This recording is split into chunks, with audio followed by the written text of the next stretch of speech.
segregation, discrimination. And so black people shopped and did business with black people. And so wherever that happened, they called it Black Wall Street or Black Business Districts. But the most famous was the one in Tulsa. They had 600 businesses in 1920, 1921. 600 black businesses in a 35 square block area.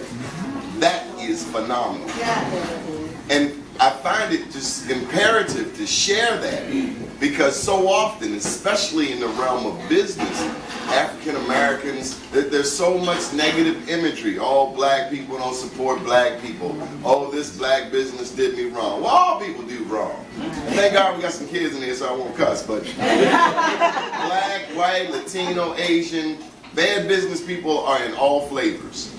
So as an African American, personally, I think it's imperative that we help support each other, and I think it starts at home. I was attending a church, and they wanted to rebuild the church, and this is a 100% African American congregation, and so they had a church meeting, and all of these people were asked questions, but nobody asked the important question, and I know Monique knows what I'm going to ask, which is, are you going to hire a black contractor? And the man from the church, not the preacher, but his representative said, we don't care whether they're black or not. And I just wanted to kick him. I wanted to just like, what's wrong with you? You have an obligation. You get 100% of your money from this community. It is incumbent upon you to reinvest back into your community. So 2011, Sisters for Sisters Network and BeMoreNews.com, Sisters for Sisters Network Incorporated. Did I forget the Incorporated money? You don't want to forget the Incorporated. Peggy Marr, straight out of East Baltimore, but she's in Prince George's County now. And Be More News, we came together and we founded these awards. It evolved. We've been doing these networking events for 12 years, but it's evolved and it's taken on a life and it's sticking. This Black Wall Street thing is really sticking. So on the 21st of August, hey Terrence, we're going back to Harlem or back to New York. We've been there 3 times, 3 years in a row. And on September 17th, we're going back to Atlanta. This will be our 2nd year in a row. And it takes everybody. And so you are just as important as the biggest business owner in here. Because you know why?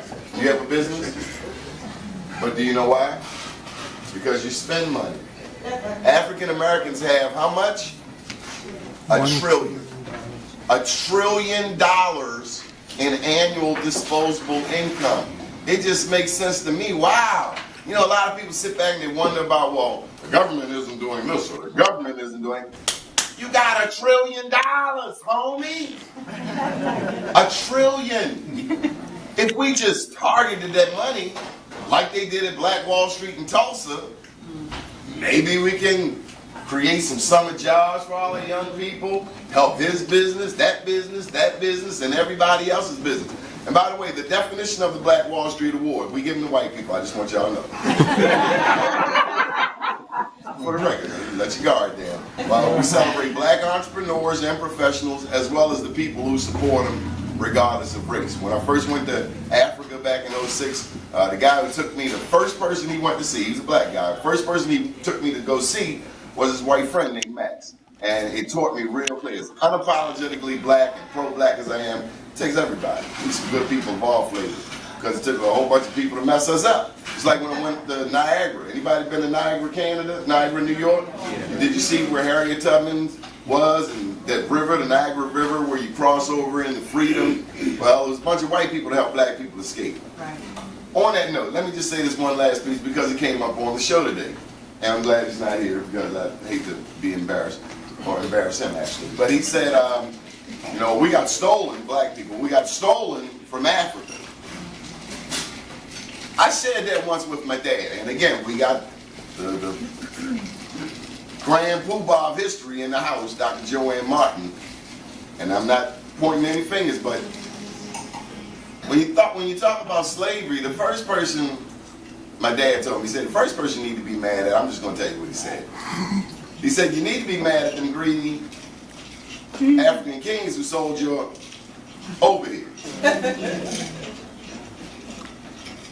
Amen? Amen. But we're not going to be mad at anybody, but it's easy, especially what African Americans have gone through in this country when you consider lynchings, all the way up to Trayvon Martin and Eric Garner in New York City just a couple of weeks ago. It's easy to like, whoa, white people don't like me, but time out. There's some black people that were responsible in the very beginning. So all that to say, we like good people, people who help people. Black Wall Street, by the way, the oldest black business in America, guess where it is? Baltimore, all day long and twice on Sunday. So I think that's everything. There are several of them, just to give you a rundown. Black Wall Street in Tulsa, that was the most famous. It was, you do know it was burned and bombed to the ground, right? Yeah. You dropped the bomb on me. That song is about Black Wall Street in Tulsa being bombed and burned to the ground by a gang of angry, jealous white people. So there was also one in Mound Bayou, Mississippi. They had everything but a hospital. Baltimore, clearly. People don't know this, and you know, I'm sure Dr. Martin knows, there were blacks all around downtown Baltimore. That's where we lived. We lived all around, and okay, where did black people live first? East Baltimore or West Baltimore? West. East Baltimore, around the water, that's where the jobs were. In the narrative of the life of Frederick Douglass, they talk about how Frederick Douglass learned how to read and write down in Fells Point. So there's so much history, and without further ado, KC. Yes, sir.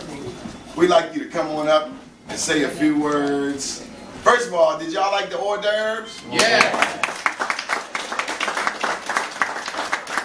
That's all I ask you know now. Pull out the checkbooks and credit cards. Where the menu's at? Where the menu? What's on the menu? I told them to give you a freebie. I believe in a little bit of, you know, I'm from West Baltimore, give you a little testers, a little samples, right? But I want some steaks. You got some steaks? We have steak on the menu. Okay. All right, well, folks, I want to thank everybody for coming out. When I found out that Doni was doing